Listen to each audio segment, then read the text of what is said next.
मदरसा तमाम साथी इकराम और मेरे प्यारे साथियों, अस्सलाम वालेकुम। हिंदुस्तान हमारा प्यारा मुल्क है, इसको हासिल करने के लिए हमने बड़ी कुर्बानी, इसीलिए हम 15 अगस्त का दिन बड़े ही जोश खरोश के साथ मनाते हैं। हमारे मुल्क में अंग्रेजों का राज था। अंग्रेजों ने हम पर तकरीबन 200 साल तक हुकूमत करी। फूटो डालो और हुकूमत की अंग्रेजों की पॉलिसी थी। हमारा हिंदुस्तान सोने की चिड़िया कहलाता था। अंग्रेज साथी की वजह से हिंदुस्तान है और मुल्क के हुक्मरान बैठे। इन्होंने हम पर तरह तरह की जुल्म किया और हमें अपना गुलाम बना लिया। इस गुलामी से निजात पाने के लिए हमारे तमाम बेशुमार रहनुमाओं ने इसकी लड़ाई लड़ी और मुल्क की आज़ादी के लिए शहीद हो गए। आज के दिन हम इन तमाम रहनुमाओं और आज़ादी के मत वालों को याद करते हैं और इनको फर्ज हकीकत में पेश करते हैं। यौम आज़ादी के दिन हम स्कूलों और कॉलेजों में परचीम कशाई करते हैं। तमाम सरकारी इमारतों पर तिरंगा लहराया जाता है। हर गली की चौक में यौम आज़ादी की धूम होती है। इसमें बच्चे, बूढ़े, जवान सभी शामिल होते हैं।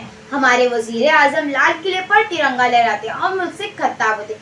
आज के दिन स्कूलों में तकरीरें और मुल्क की आज़ादी के किस्से सुनाए जाते हैं। हर तरफ खुशी होती है, मिठाइयाँ बांटी जाती हैं, हर तरफ खुशी का माहौल होता है। आज हिमालय की धरती से फिर हमने ललकारा है, आज हिमालय की धरती से फिर हमने ललकारा है, दूर हटो ए दुनिया वालों, हिंदुस्तान